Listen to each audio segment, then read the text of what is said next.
if you guys are ready to really move the needle when it comes to making a difference in fashion, then you are in the right room. If you are looking to really change the narrative on what it means to do fashion in Atlanta, you are in the right room. Without further ado, I want to welcome you guys to the BVF press conference, really Atlanta's first fashion show press conference. So first of all, give yourselves a round of applause for making history.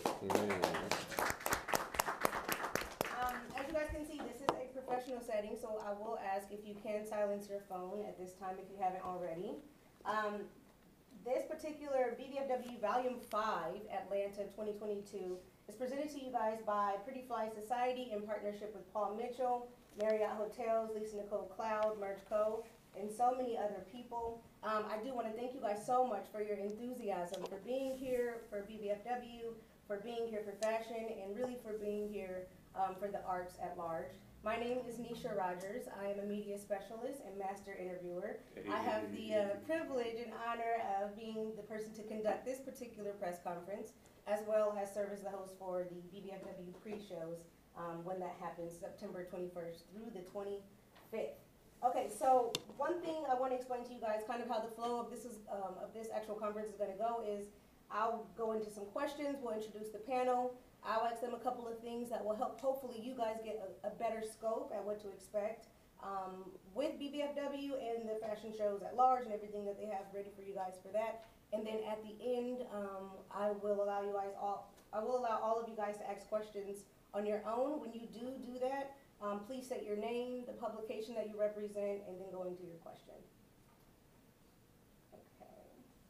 So one thing I do want to kind of emphasize, which I kind of already said at the beginning, when a lot of people think of Atlanta right now today, most people think of Atlanta, they don't think of fashion. And after the 25th, we want to change that, or we want to broaden that, so to speak. And so the way that we're going to do that is with BVFW, they're really like, they differentiate themselves from other fashion entities because of the way they do business, because of their partnerships, because of their collaborative efforts. And so really you're going to get an experience. I've been privy to see kind of a sneak peek at what to expect for Boutique Fashion Week, and it's different.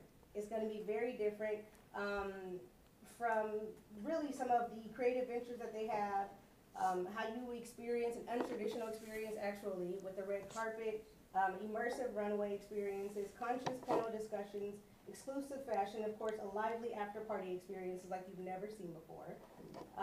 Did you say Frank? No, it was Angelo. Okay. So I want to kind of go into really BVFW, and some of you guys, if you've seen it on copy, you might have been thrown initially by the actual V that's represented in boutique that is replaced, usually the U, but it's replaced with a V. I want to emphasize the importance of that V and really what it means for the company and the brand. And it's basically the Roman numeral 5, which actually represents the core values of success when it comes to the company, which is integrity, respect, responsibility, inclusion, and style.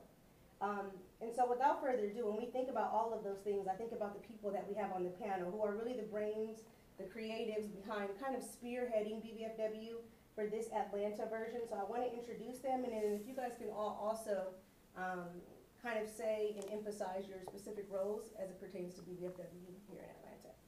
So first, Lisa Nicole Cloud. Lisa had a family emergency this morning. She couldn't make it, guys. Well, Lisa's a celebrity diner, Bravo's TV Married to Medicine. So she's going to play a big role in BVFW too as we get geared up for that in the next coming weeks. Sierra Daniels. Hi, I'm the Director of Sales here at the AC Hotel. Nicole Harris. Nicole could be walking in any moment now. Okay, so we'll get back to her. But she's the CEO of Merch Co. in Phipps Plaza. Angelo Diaz. I'm Angelo Diaz. I'm an actor, writer, producer, director. And I work as co-founder of Boutique Fashion Week and global ambassador for Boutique Fashion Week. Honey. Hello everyone, I am Honey. I am the CEO, founder, and owner of the Pink Zebra Boutique, located in Little Five Points. I've partnered with Boutique Fashion Week, Angelo and Frank, for 2 nights to bring you a pink gallery night, and we're going to bring back for the second time an after-hours fashion show. And Frank Bill. Hello, hello. I am the creative director of Boutique Fashion Week. Yep, all around creative overall. Thank y'all for coming out. And again, I'm Nisha Rogers, media specialist, master interviewer. I'll be conducting the following questions. So actually, I want to start off by asking you guys, really let's get started where it all started. Pretty Fly Society, kind of the initiator of really the fashion career and really the conglomerate of what BVFW is today. Can you speak to the people about what is Pretty Fly Society and how it started? Pretty Flat Society represents like a generational movement, a mindset of unlocking the creativity within you, unlocking the business acumen within you. A big part of our message is showing creatives and entrepreneurs of all kinds, which we look at as a broad scope because we consider all kind of endeavors to be creative endeavors. So when an athlete goes on the court and paints a picture for you with a basketball or blasts through all kind of obstacles, we consider that a creative venture as well. So a broad term to encompass creatives and entrepreneurs of all kinds and showing them that you have a talent, you have a skill set, you have gifts and powers that you were blessed with, and you can combine that with a business acumen and really be able to change the game. Creatives have more power currently than they've ever had. There's still very powerful, formidable machines that we see and consume content from every day, like the Warner Medias and the AT&Ts and the Googles and the Nikes. That's true, but those machines need you. So without your creativity, without your God flow, you are the electricity, you are the spark that makes these machines go. So we preach that message heavy and we live that message. And whether it's Fashion Week or Creative Canvas, the art tour, which was our previous event series before we created Boutique Fashion Week, whether it's creating Pretty Fly Society film and TV, whether it's representing me for my season 2 or season 3 or season 4 deal for ATL Homicide, representing several models and designers that we work with and getting them placements, publicity for talents that we represent, like Chantal Maurice, a very dope actress, changing the game, Jason Louder, the media that we work with. We're dot connectors, and we're really on some Robin Hood-esque activity. So right now it's Fashion Week and it's red carpets and it's flyness and it's dopeness, but there's a lot of commerce being created when we activate this situation. There's a lot of disruption happening, and that's who we are. And Frank could probably explain to you more about how we actually truly got started in this thing way back before the war. We, Pretty Fly Society is like a living, breathing example of people working together. Like when we started Pretty Fly Society, we were in college. It was about 8 of us collectively, and now there's 2 of us left, and y'all are looking at the 2 that are remaining. But when we initially got started, it was pockets of gentlemen, whether they were part of fraternities, whether they were just cool on campus. But we felt like, yo, instead of us being cool over here and cool over here, how about we just get together and be cool together? And that led to things like magazine release parties. And we're talking like 2010. We're talking 2011, before it was cool. As a matter of fact, we were sharing and posting outfits of the days on Instagram right when you like first got Instagram. And at a time where people look at you funny for doing that. Like, what are you trying to be out there for? What are you showing yourself so much for? And Angelo and I decided, like, all right, well, we should keep this going, because most of the time when you get out of school, people will say, well, you shouldn't be throwing parties. Like, why are you still going to the club? It's time to get a job. It's trying to do, not understanding that entertainment and nightlife is one of the biggest earners still to this day. So instead of us staying in that, we decided to try to shift this some and add some professionalism to it and actually try to work together, show people what collaboration really is versus business, because those are 2 different things. As Bruce said, it started with Art Vibes and Fashion, which was a tour that we did around the country, going from Charlotte, North Carolina, to Houston, Texas, to Dallas, Texas, to Nashville, to Brooklyn, to San Francisco. We've done shows all across this country. And it was all practice. It was being done month to month for practice, so that we get used to dealing with different people, so we get used to hearing what people have done, knowing that they haven't done it. Or I can just sift through the BS a lot quicker. And that led to Creative Canvas, which allowed us to establish the state of Texas and Georgia as our flagship states. So we go to Texas with Fashion Week. We've already been there with it, but it's because we were doing things in Texas years before then. This is just a part of a culminating plan. And to sort of wrap it up a little bit, BVFW and Pretty Fly Society, or my apologies, Pretty Fly Society is overall it's a creative agency that represents talent, it represents emergers, it represents tons of people who have absolutely no clue on how to get there. They believe and they have the spirit to do so, but they don't actually know how. And we try to help guide them. So when Angelo says Pretty Fly Society negotiated a contract, it's because we actually negotiated his contract. And we actually spoke with those production companies, and we actually won the battle with those companies. So it's, you know, when you guys see us, it may be a little bit off-putting. It's just we've done business at all types of levels. So we can tell if there's an acumen there. We can tell if you really know what you're doing, because we've already done it. It's not based in any hyperbole. So that's what Pretty Fly Society is. We stand for. This is a relationship since 2007. So I'm not up here with somebody I just met. I don't know how many people can attest to that, people that you've known that long. And if you think about society and egos and all that other shit, none of that ever got in between what me and Angelo are doing, because it's purpose-driven.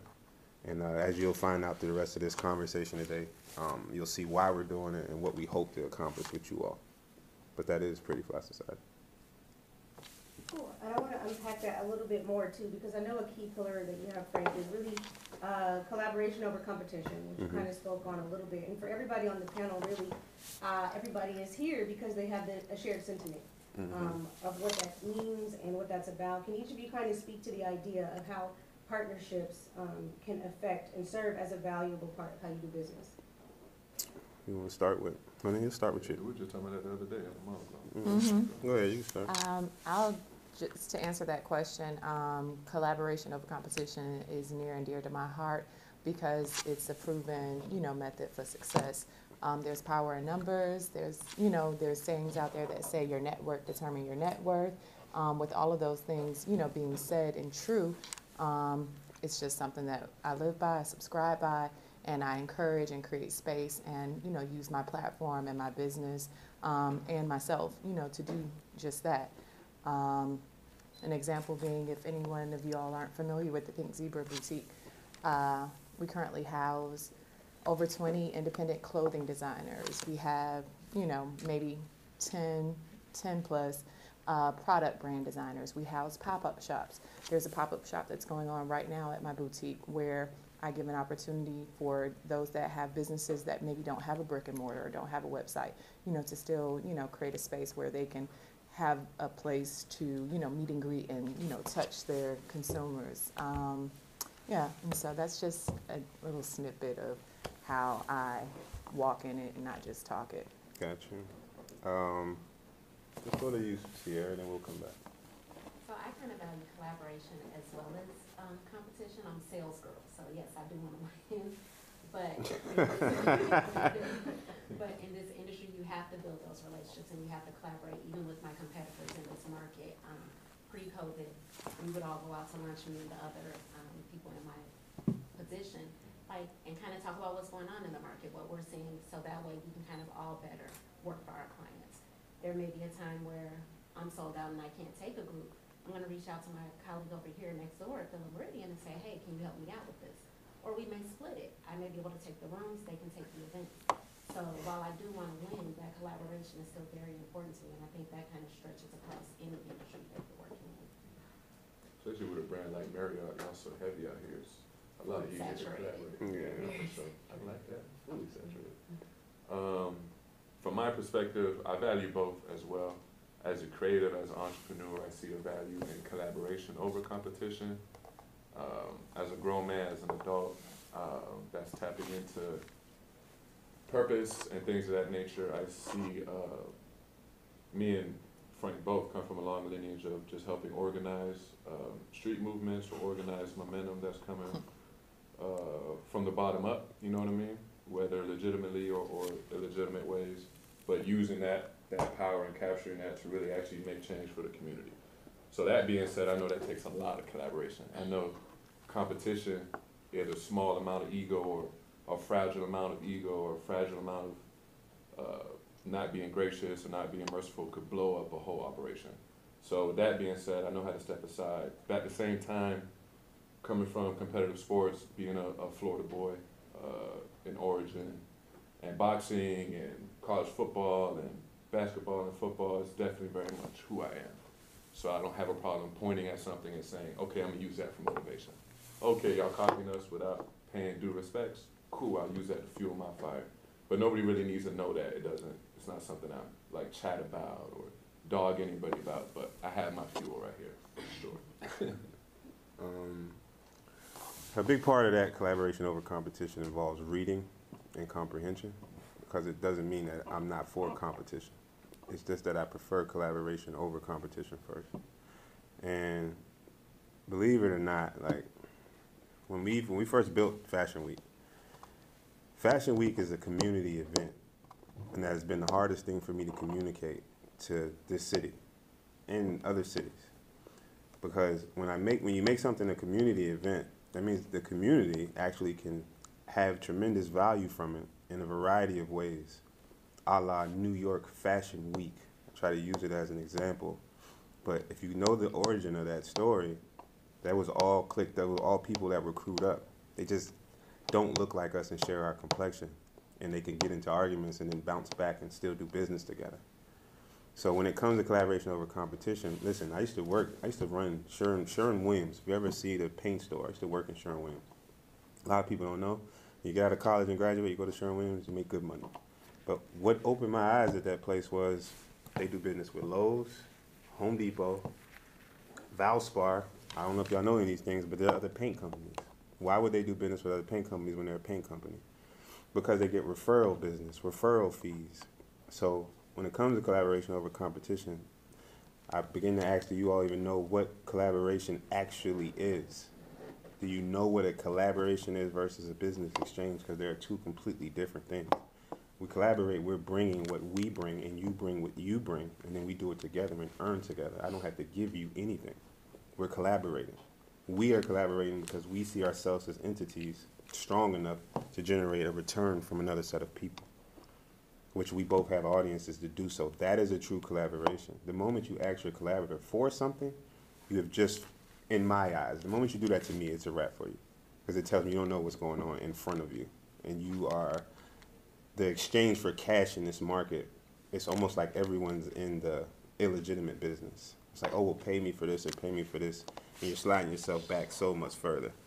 And just for me, collaboration over competition is going to be a big deal. It's going to forever be a big deal because it's going to move you ahead a lot quicker. Similar like Honey said, it's going to move you forward a lot quicker. The competition is going to always be there because it's competition. Like that's, as Russ said, as a grown man, it's going to be there. People are going to compete. We can kumbaya it all we want to. Let's work together, but people are naturally going to compete. A la Sierra, she just said, I like to win. So up here, you've gone 4 different perspectives on collaboration over competition, yet all of us are collaborating. And that's the key of it. It's, yeah, I have this opinion, I have this opinion, I have this opinion, but we can still work together and do this. And I need this city to see that. I need this city to see that because, respectfully, you all are going to lose your city. They're moving in and they're building. You all are about to lose this beautiful black market you built to big business and everyone else because you ain't paying attention and you're not really collaborating. You don't understand when to spend. You don't know who to spend your money with. It's just an exchange, like buying clothes or something like that, and business ain't like buying clothes at all. So collaboration over competition is a big deal. I advise you all to look into the word collaboration, and when you go to collaborate with somebody, see if you can execute that, and then take it personally so that you do everything on your side so that it can work.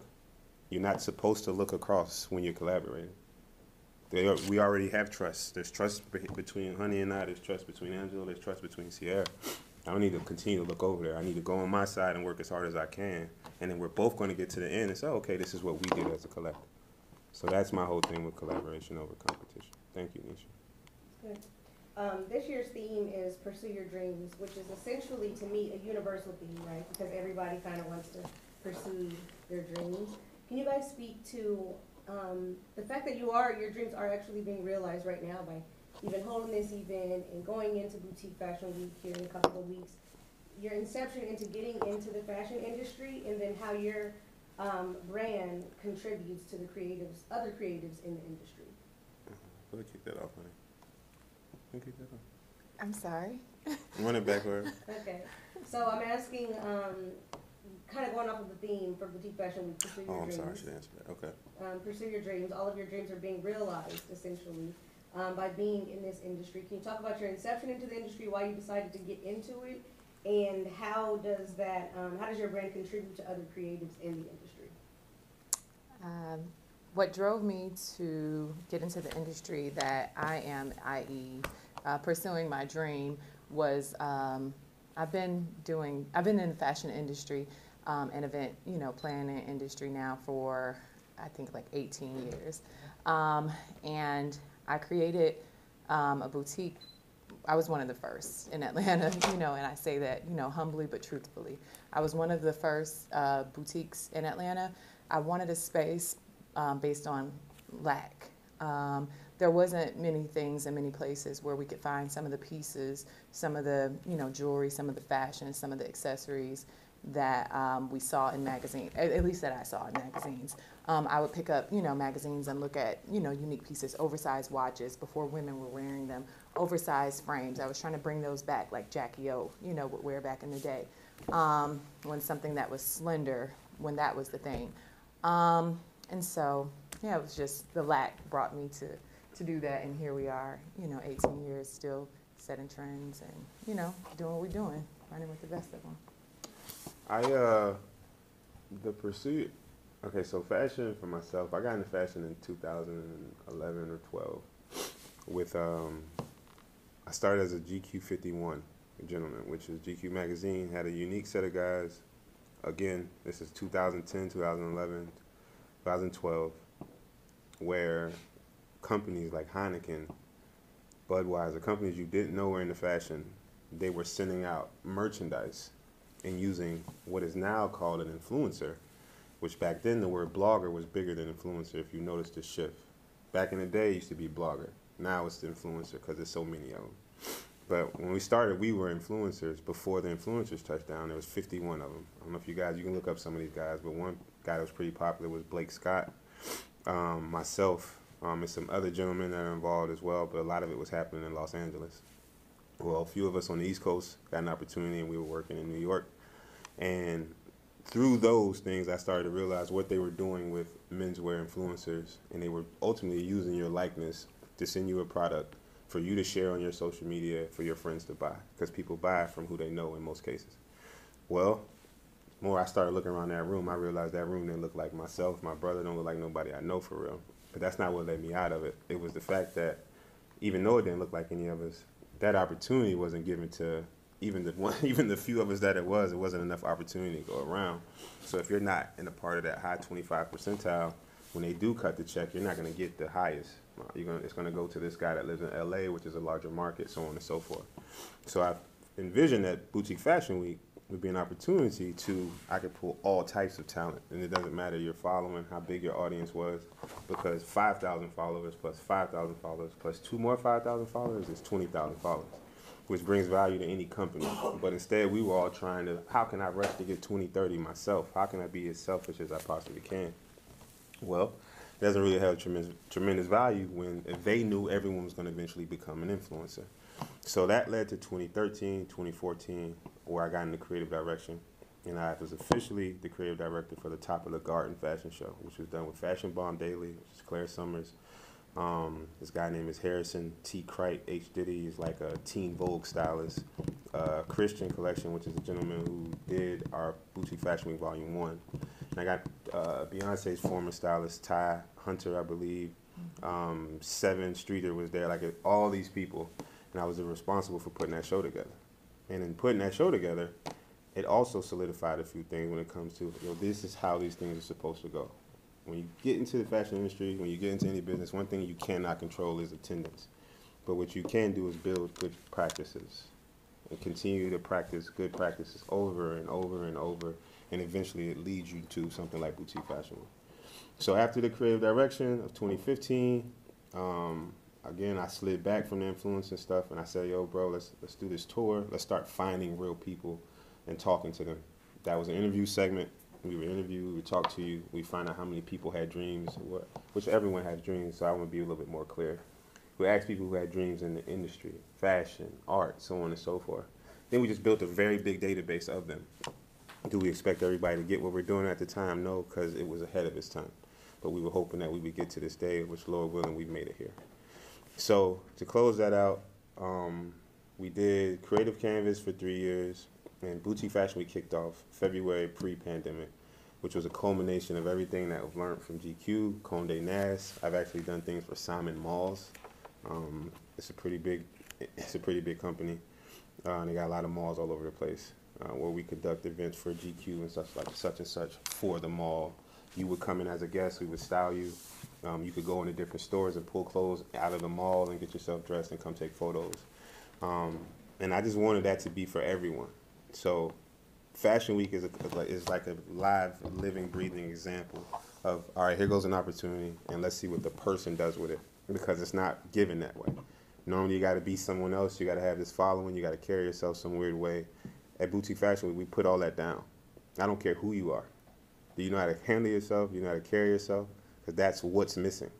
The industry has enough of you dress well or you look good. It ain't no substance in this industry. It's all a mirage. That's what fashion is. It's a mirage. It's an idea from here, and you create it, and your objective is to sell it to someone.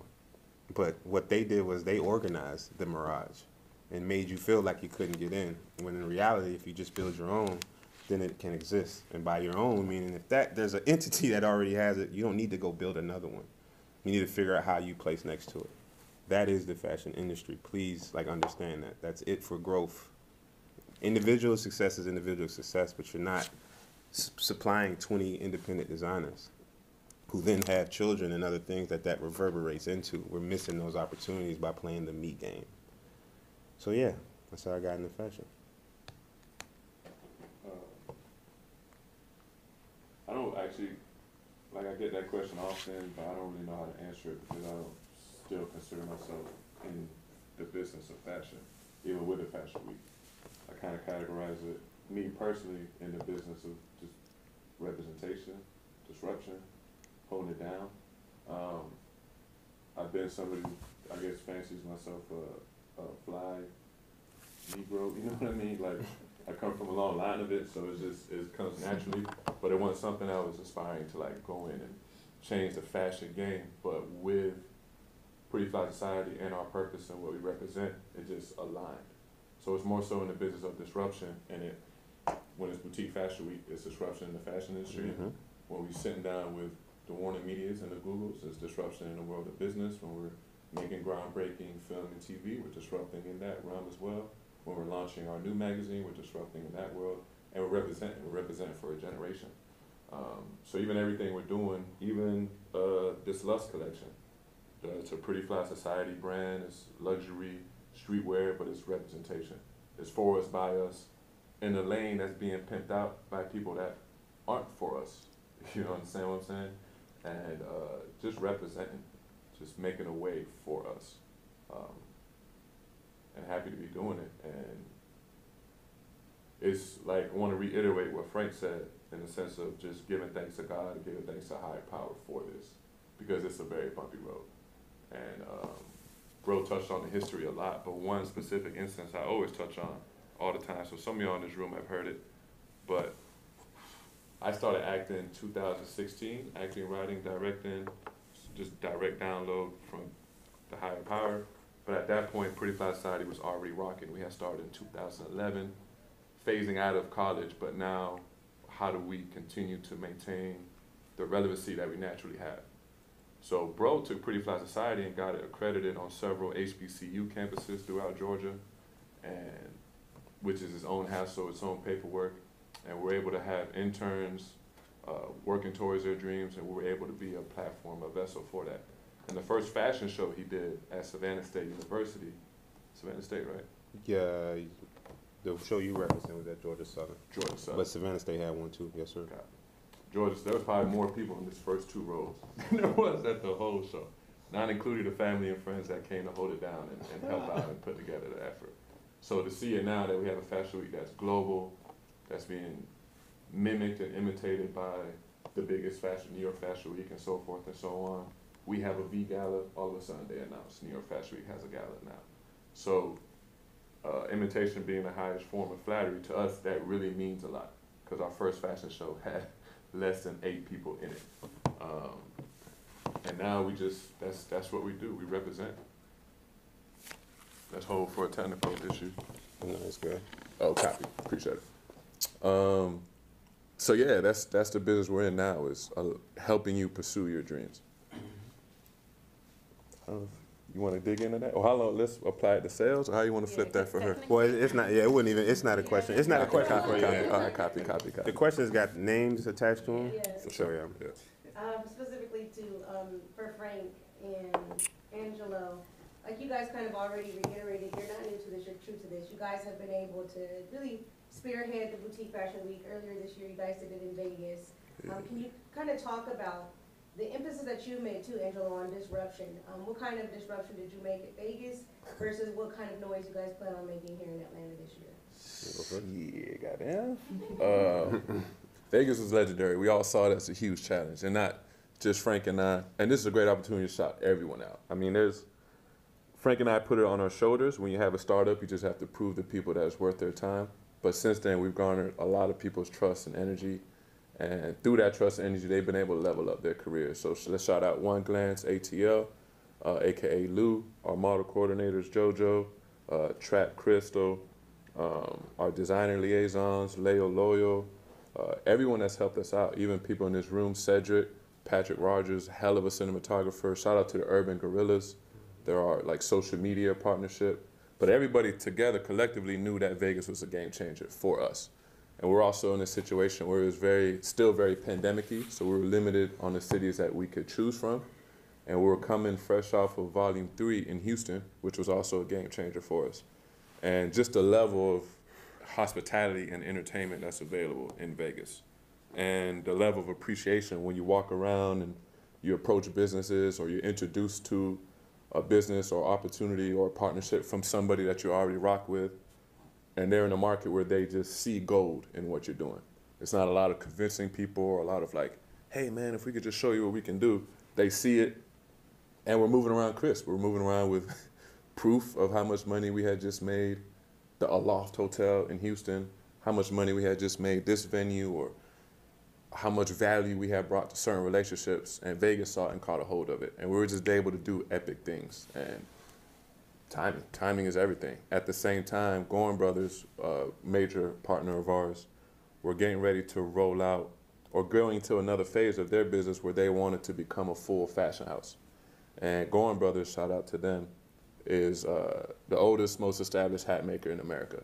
So for them to say, all right, I want to be a full fashion house now, is potentially a major game changer. And for them to look at us and say, we would appreciate your platform and to be a vessel for that.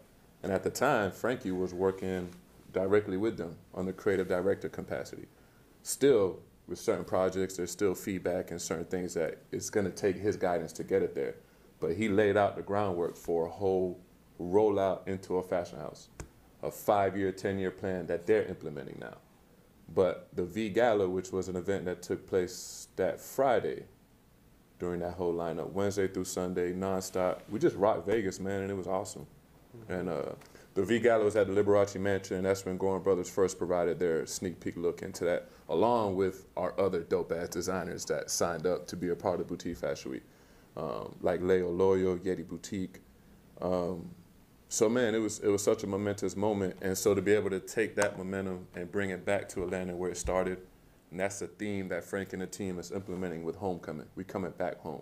Boutique Fashion Week is based in Atlanta and will continue to venture around the country and eventually the world, but to be able to bring it back home after we did Houston, Atlanta, Vegas is just super ill to us. And then it's just dope to see the pride that our Atlanta team, our Atlanta family, and Atlanta extended family is walking around with, like, okay, yeah, Houston rocked it, Vegas rocked it, now we gonna rock it. We got something more to prove. And we're seeing that in our relationships, and it makes you feel a lot warm and fuzzy inside and shit. If you would, if you just read the first part of the question one more time for me? I was asking, because Angelo talked about, you know, the whole approach that you guys take to disrupt. Disrupted when you were in Vegas. I asked, what kind of noise do you plan on making here in Atlanta versus Vegas. Gotcha. To sort of piggyback off that, what I'm hoping to accomplish with the Atlanta show is organization. I really want the market to see what it looks like when it's organized. I want the market to see what partners really look like. I want the market to see like the autonomy and trust that can be given if the research is done with who you're about to work with. There's certain things that I'm sure Honey has never done that she's allowing us the space to do, and vice versa. And the AC, I can assure you all, there's things that the AC Hotel is doing right now that they do not normally do. Like this. Like what we're doing right now. So there's areas of business that I want Atlanta to, I really want us to be able to connect. It's not really so much about the shows this year, personally for me. The shows are gonna rock out. We got rock stars. We got 14 designers. The shows are gonna do what they're supposed to do. And some questions in there, but I'm really talking to the press. I'm really trying to get us to understand the power of black media. What they did on the other side was they went to their outlets. They went to their media outlets and empowered their media outlets. They made ATL Plus magazine the biggest magazine. They made In the City the biggest magazine. And then they ultimately wound up making one big magazine. You got what is it? Rolling Out. Rolling Out. No, the other Rock, Rolling Stone. Yeah, Rolling Stone. Rolling Stone, talking about platforms of other descents. Where Harper's Bazaar, these are collections of people. They're not one. We're limiting ourselves because there's 1,200 publications and there's no lineage or structure for you all to actually progress. You got to hope you get the same interview that somebody else just got versus structuring it together. And now we can actually move as a unit, and everything that we all do is always big. So, that's what I really want Atlanta to get personally with me. The rest of it's going to be great. We have an amazing model coordination team. We have an amazing photography team. We just have an amazing team, period, of people that we try to move with respect and integrity. So the things that we telling y'all we going to do, we do our damnedest to attempt to do those. If I were to speak on Vegas short, Vegas was one for the history books. So for us to be able to activate, we actually activated on the Las Vegas Strip. I'm telling y'all, that's not easy to do. It allowed us to activate on that strip, and there was no issues. We had our step and repeat, our cameras. And the funny thing was, if you look to your right or left, you could tell nobody out there had done that. Like, that just wasn't a part of how they do business. A lot of the stuff happens inside of the hotel. And if you know a lot about Vegas and why and how it was structured, that was groundbreaking what we did, because those people own those casinos. Las Vegas is owned by a set of people. It's big business, and it's old business from mob bosses and things like that. So they don't want anyone else to come in there and find a way to earn without them having any hand in it. And they didn't get any piece of ours. That's about acumen. That's not about who you know. It's just about how to structure what it is that you're about to do. So I looked at Vegas as legendary because it's, you know what I mean? So I consider it a once-in-a-lifetime opportunity. And then I look for Atlanta because I'm looking to build more rapport with the people here. It's a place that I now live. So I'm like, I would love the opportunity to, be around the publications more, meet the event marketing platforms more, meet more of the photographers, and try to get more people to understand that this is a teamwork thing. And Volume 5 is going to be that's what we want to give to you all. Good, clean shows, good organized shows, red carpets, pre-shows, things that we know will be taken and ran with. But at this point in our game, we cool with it. We will definitely approach you and talk to you about it if we feel some way. But at this point in the game, we're just hoping that Atlanta sees what we do, understands it, and then starts to act in that. Because I don't want us to lose this market. I really don't want us to lose this market to what they're about to bring here and do. And then it's going to be tougher for the media outlets to get. It's going to almost be like we're resetting ourselves back 10 years backwards now, because they were able to come in with money and come in with these other resources that we know we don't have, but unity being our strongest resource we won't use. So I'm going to harp on that through the whole time that we're doing Boutique Fashion Week. If I talk to you directly, who are you doing it with? Who are you working with? And bring them to us as well, so that we can all do this together and win. Yes, there's bosses on certain things. Everybody got a role. Play that role. That's it. Play that role and make Boutique Fashion Week exactly what it's supposed to be, because it's for you all. It's for the city of Atlanta. It's not for Frank. It's not for Angelo. It's for the city of Atlanta. It's for people who aren't inspired. It's for people who need to be inspired. It's for people who have dreams. If you know how to use it, it's for you. So that's my main and what I'm feeling inside when it comes to Boutique Fashion Week Volume 5. Volume 6 is a different story, which we'll talk about at a later time. I will have a completely different energy towards Volume 6, but for Volume 5, I just want us to see that we can do this and work together doing it.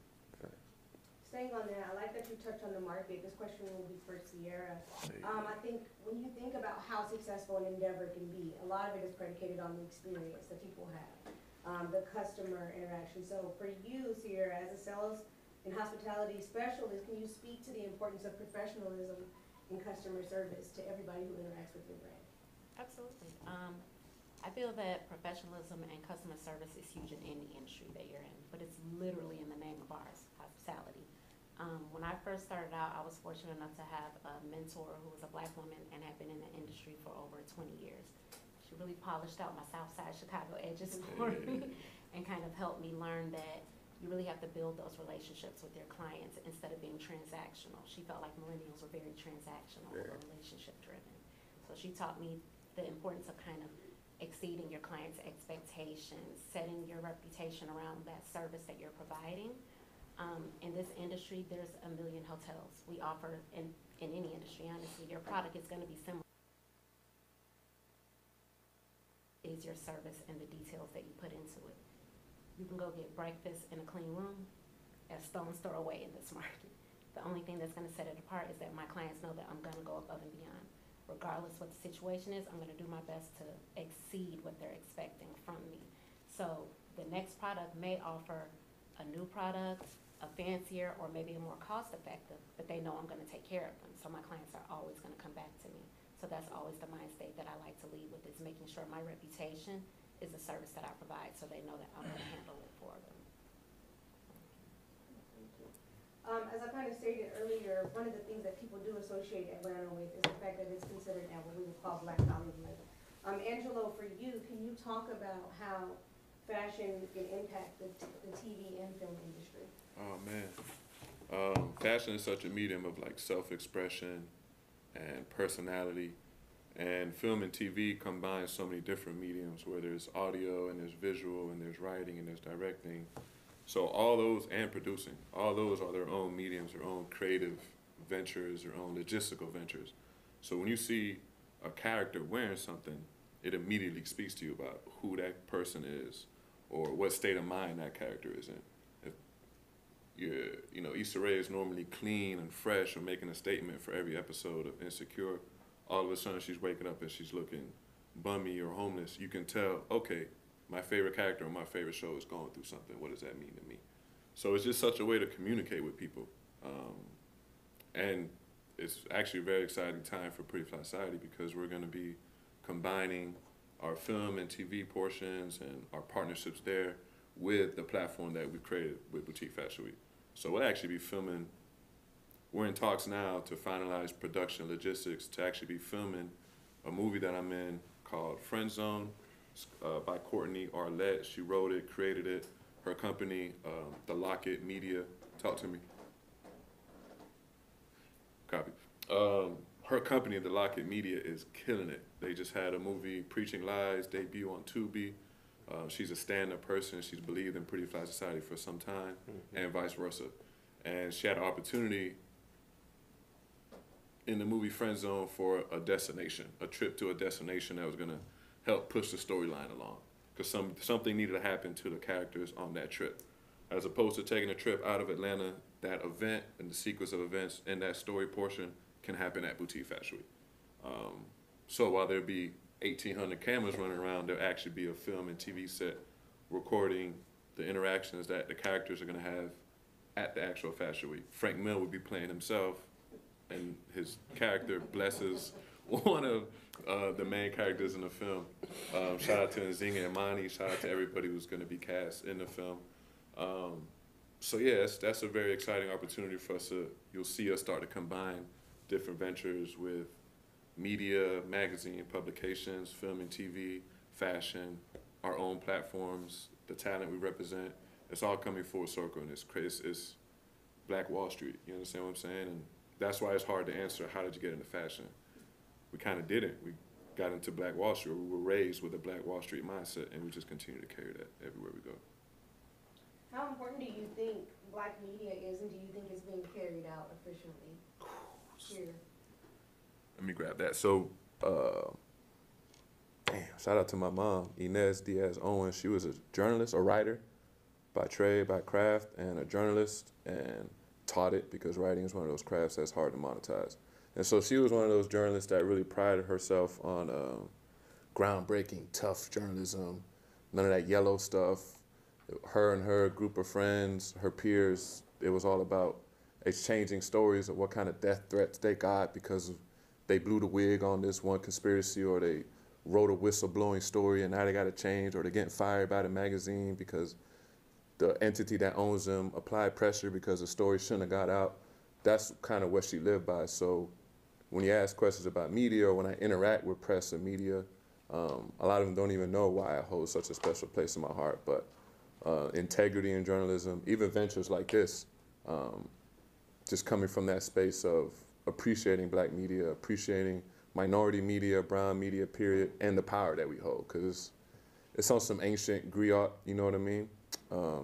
Storytelling and the oral passing on of our history, and not only history that has happened, but things that are happening right now. That's in our blood, that's in our lineage from way back. So we should continue to honor that, for sure. You, the only thing is I think we should use Black media more. Like I don't know the business structure of all these magazine companies because there's tons of them, but you know, the way I know it to function and operate, especially if you're still building, is that it's more value to you that you have the story. It's more value to you that you have the popular event that you can attend and get the news out. But also think that it's on the business owners to know why they need to contact you all, and establishing relationships with the editors and chiefs and the people who are really right, because y'all are writing and getting this stuff out. And what we need to do is blow up these publications. This is why, think about it. Somebody in our community passes away. What determines the reaction? The headline. The headline that got wrote about this young man, even though he could have been a glorious young man, but he had a checkered past. Them folks write about that checkered past. But we keep going to those publications. When you have media and you have your own, then you go to our publications with our stories. And if we make our publications bigger, then they're telling stories about us, which is ultimately what we wanted to do. You think World Star, right? You only using them because that's a whole lot of mess about us. Take that same energy when it comes to business or anything else and feed it to a publication that will have immense value. Now, this is what happens, y'all, when you build a publication. Yes, they do begin to sell advertising because you help them build. That's what yes, they're going to begin to sell these things, and we hope that the integrity of that publication is one that we can maintain. But I'm telling y'all, as a community, we also would have the power to end that publication if we didn't like what they were doing. That power still exists amongst the people. If we go and build 2 publications up, or 2 publications become a thing, and they're like, we're covering all the fashion events and we're pumping all the stories, we're going to make sure you guys' events are selling out. We've just raised 3 companies' overall equity and value. You're also improving the people who are building these small businesses. They now can go to them and it makes sense to advertise in their magazine. Everyone's selling ad space, but who's reading it, right? Well, we're not reading it because there's 1,200 magazines. There is no structure. It's just we do this, we do this, we do this.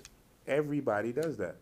So when you look in the media, and we're saying that this is the first press conference that's taking place in the land of media. I'm in the land of media here in Atlanta, Georgia, and outside of a film or a rap project, there hasn't been a press conference where you can actually figure out, oh, this is what this is about. This is why we should champion this. Because that's what a lot of people, that's what Sierra just mentioned. A lot of millennials are transactional, but me and Bruh come from story. What's your story? How'd you get here? Why are you here in the first place? People care about those things because that's what builds the celebrity. That's what builds the following. So I'm just one that wants to champion us really establishing true relationships with members of the press, and specifically Black press. I don't have a problem with you getting into another publication, but MEF Eater, Meef Eater, Radio, Urban One, In the City, ATL Plus, Fire Group, Day Ray. There's a bunch of them here in Atlanta that we should just begin to work with more often. And then let's judge them. How do they show up? Oh, this publication, all right, well then they probably don't have that long time frame because they don't do what it takes already. You see what I'm saying? I'll use this as an example. You sit in front, second row. Jaco Magazine's been showing up since we got going. Then I can also look at her page and see the consistency of the work. Of course, there's things to develop. We all have things to develop. But what's going to get that person there is the consistency, the effort. Those things turn into actual results. So when it comes to black media, my advice is use it. Use it, use it, and use it more.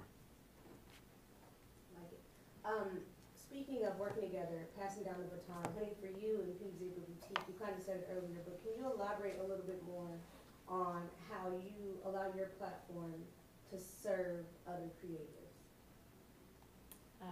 Yeah, some of the ways in which I allow my platform to serve other communities is, again, primarily in store, primarily using the physical location because, again, there's a lack for that for some, or pretty much most in the community that I work with. So number one, using my brick and mortar to do that, and I've been doing that my entire career. Hosting events, that, unify community, bring people together so that, those can network and build relationships and collaborate. I never take any of my resources to be just solely mine. People that I work with and people that I've met over time and built relationships and trust with, we're all in this together. I never try to take anyone just to be a sole relationship because that's not how it works.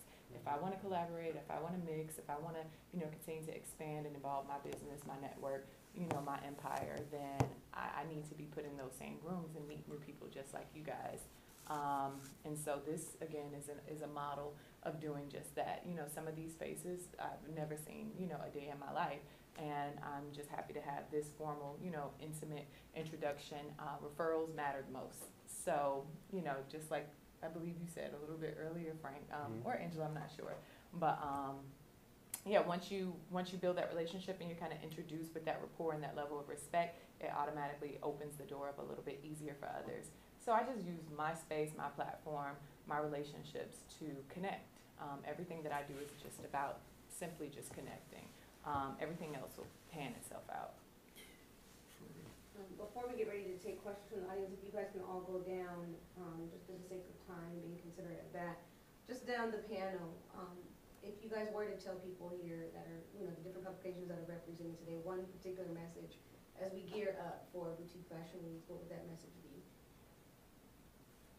I would say you have the power in your hands, and remember that, don't forget that, and carry that with you. Whether it's fashion, acting, playing a violin, boxing, designing, whatever the case may be. Some ventures you actually do need other people to participate, like making a film. But at the end of the day, you don't need anybody's permission. If you're looking to be a writer, you don't need to be, maybe trying to get in contact with a Vogue or whoever you're trying to write for is a part of your plan, for sure, but you don't need to be playing yourself for chasing nobody.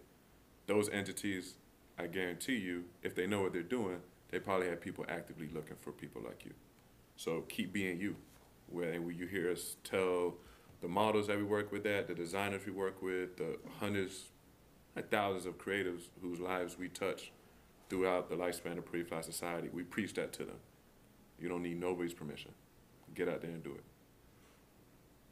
I would lead with go beyond your own knowing. Go beyond the things you know. This world's huge. The brain is a very, very complex thing. And just because you think it, may sound crazy, but don't make it absolute is what I would lead with. So everyone has doubt, whether they speak it loudly or not. There's a doubt that attempts to creep in, and you fight with that regularly. But when it comes to Boutique Fashion Week coming up, I would like you all to remove doubt and look at Boutique Fashion Week as your Grammy, as your Grammys, your BET Awards. Whatever it is that's the big show in your mind, that's what this was built for. And if you go beyond your own knowing, you won't limit yourself. That's the key. Don't limit yourself. Don't say because this took place, or nah, that's not really a thing. The effort will show itself, similar like Honey just said. You just keep putting it in and it will show itself up. So if you go beyond your own knowing for these next 2 to 3 weeks in regards to how you want to talk about BVFW as a publication, in regards to how you want to promote it, because it could highlight you. I can do deals with ATL Plus magazine. I can do deals with JCO. I could do deals with In the City magazine. These are all possible things that have them on a step and repeat where you all feel as if it's yours. Because I understand that validation is key in certain instances. So if you need to see your name somewhere to make you feel a little bit better, I will say publicly that that's sad, but I understand that it's a necessity for some. So we don't mind giving that if you're going to give the effort towards the platform, because we have lovely venues like the AC Hotel and Miss Sierra Daniels here opening it up to us, and my good friend Miss Tiffany Farrell and Paul Mitchell Atlanta opening it up to us, and Honey sitting to my left here opening up her spaces to us, as well as the V Studios opening up their spaces. VIP Social. And VIP Social and Merger. Nicole's not here right now, but we're in Phipps Plaza. We're in Phipps Plaza for Boutique Fashion Week. There's nothing really to front on. Certain people's brands are there. If you're not a designer showing that night, you're a special guest that night. Red carpet, pre-show with Nisha. It's set up. And it really grinds my gears, but it's set up for victory. It's really not a hard concept to grasp a fashion week. I've seen tons. I've talked to my executive coordinator, Trap, about it, and Lou. Y'all hop on the planes and fly to New York. New York Fashion Week is ready to go. Y'all couldn't tell me who run that damn thing. Y'all have no clue who runs it because it doesn't have a face. You just get on your plane and spend $700 to go somewhere and give effort to a complete stranger, and then when the event's over with, there's nothing that gets back from it. You didn't get a picture. They ain't not even posting you. You posting them. You posting them. You adding value to that platform, which is 100% okay. Now BVFWs actually do the same thing. People are flying in from Houston, Texas to Atlanta, Georgia. People are flying in from Las Vegas to Atlanta, Georgia. Charleston, South Carolina to Atlanta, Georgia. That's the same essence of you flying from Atlanta to New York, so on and so forth. And the relationships are here. Some of our designers are in here. Shout out to my girl India with Style Junkies. She's in here. The young man Bryson in the back. They're creating the art to put on the runway to showcase to the whole city. And then lastly, we hit every side of Atlanta. Right now, y'all are at the perimeter of Sandy Springs. We hit Little Fives, completely different part of Atlanta. We also hit Midtown, Palm Mitchell, Atlanta, completely different side of Atlanta. Then we go into Phipps Plaza. If you realize, we're taking you on a tour around the city and still highlighting fashion. Some of it may have been missed, but that was the point of it. We got these people coming in from out of town. I don't know who Honey know. I don't know who Sierra know. I know a good bit of people that bro know, but he probably knows some more people that's going to come from other places, and we need to showcase that to them and highlight to them. So please go beyond your own knowing. Don't know too much for Boutique Fashion Week. Don't assume our show is just like some other show. And if you're speaking to me directly, please don't call it a fashion show. I don't take heed to that well. It is a fashion week, and I would like it to be addressed as that way. It's 6 shows, 5 days, starting on September 21st, and it ends on September 25th. And from that Wednesday at Bar Paris upstairs, you all go to Phipps Plaza that Thursday, where we're chartering a bus to carry over the models, things that we just haven't seen done before. Then go into Friday, which will be Pink Gallery night, but the V Gala will be here. Saturday, Paul Mitchell Atlanta for our homecoming show. And then Saturday night, After Hours Fashion Week actually kicks off with the shows Saturday night. And then we go into Sunday with the flyest brunch ever, which we're waiting to make a release on that. So bear with us. Some exciting news for y'all about that. Exciting news. What's up, Nicole? How you doing? Come on. Everybody say hello to Nicole from Merge Co. If you want to use this opportunity to sneak on up here. Come on. There may be room for you to slip by this middle aisle right We here. left her seat. We left your seat right here, Nicole. Nisha, what think we go okay on time? We don't have a Yeah, we're good time. We're great on time. Yeah.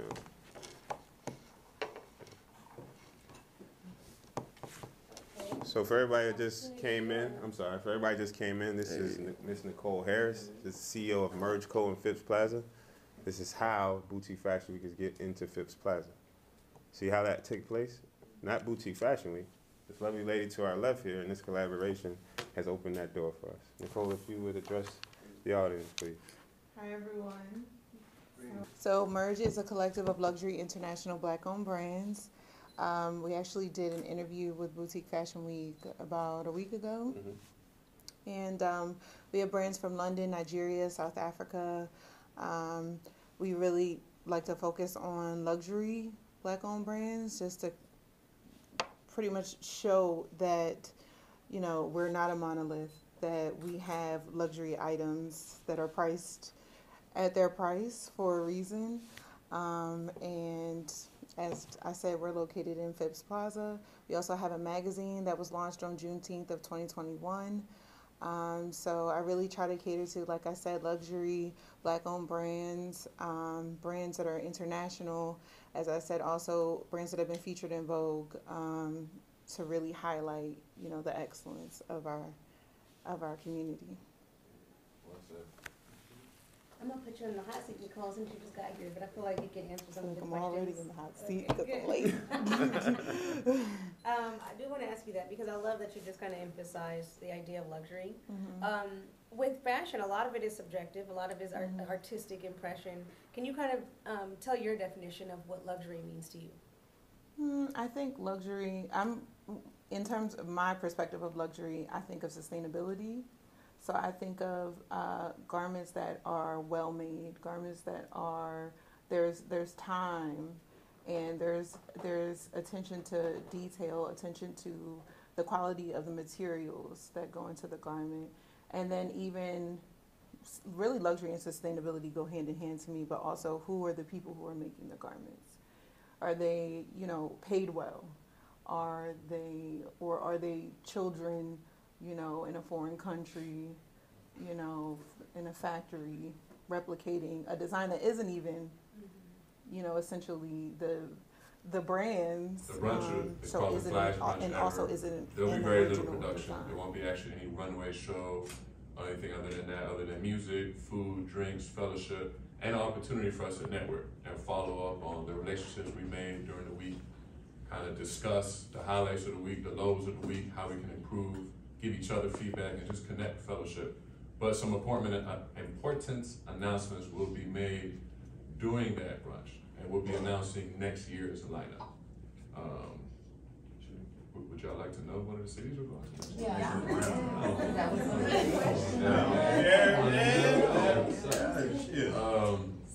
I will tell you one city that we're going to do next year for Volume 6, next February, late February. We're going to finally be taking Boutique Fashion Week to New York City. So that's going to happen next February as soon as we wrap on Atlanta. Well, we've actually already started planning it, but we'll go into full pre-production mode for that. And my god brother Frankie Two Guns is going to make a very special announcement about Swim Volume 3. Oh man, 4, 5, and 6. So we will. Only one So next year we will introduce three volumes of Swim. One in Las Vegas. Oh shit, I said that, didn't I? One in the state of Texas, and that may change. And then no, we're considering Texas or New Orleans, and then potentially coming back to Atlanta, Los Angeles as well. So I know I named about 4 cities, but those 4 within those 4, 3 of them will be activated next spring and summer, spring 2023, summer 2023 as well. To elaborate a little bit more on New York, we are very, very, very, very, very, very, very excited about New York, because everyone's very excited about New York for a variety of reasons. But it's a melting pot of people, and it's a location that understands the fashion industry. So they're going to be welcoming to what's taking place. They're going to know to make sure that the press conferences are deep, not because of Frank and Angelo, but because of them. They are a part of it. So I need you, my friends, the people that I'm about to ask to buy tickets to come see me, to come be a part of these press conferences, and come be a part of Beyond the Runways that have featured Honey and Nicole already, because those were all rollout and marketing things. As Angelo stated, 9 times out of 10, it'll be the final week in February. If you notice, New York Fashion Week kicks off the month. The reason why we put ours at the end is because we understand people are still in it. They still love it when they get back home, but there's nothing there for them. Well, now in this instance, there is something there for you. I guess we can tease. You can tease them for September. September, we're considering a few locations on the West Coast. Yes, some West Coast locations. That's what he wants to do with it. So we're considering some locations on the West Coast, which we'll figure out very soon. But Volume 6 will be held in New York City. So So please stay tuned for that. The first casting for it will possibly be late October to early November. And we will cast nationwide again.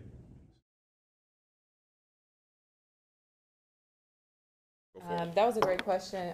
Thus far, we focused a lot on business, relationships, collaboration over competition, but you touched on a personal question as far as character. So I definitely want to jump in on that because it's near and dear to my heart.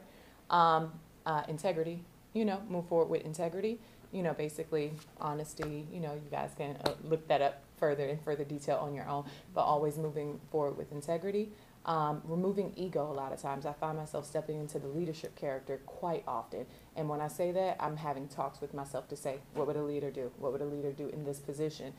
So that I don't always internalize or receive what others are doing, or either how I'm perceiving what others are doing to be factual versus, not, I ask questions. I have those difficult conversations. Right? Vulnerability, transparency is clear for me.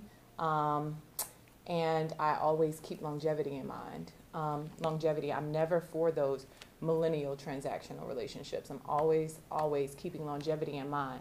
Longevity for me goes hand in hand with team. I'm not looking just for one-offs, even though I accept those because everything's not going to be, continuous. But I look for longevity. I look for relationships. India here, as Frank, described earlier, is a designer, right? She's a designer in Boutique Fashion Week. India is also a suite owner within my Pink Zebra establishment, and she's also a designer. She does multiple fashion shows and events. I show up, I support India as well, in addition to having her just be, a suite owner. It's all about teamwork. I take pride in showing up, polishing, presenting yourself in such a way. You move as a unit, and that is powerful in itself. It just speaks the same to what Frank was saying earlier about Rolling Stone magazine. It's a collaboration thing. We are a collaboration, a visual collaboration right now.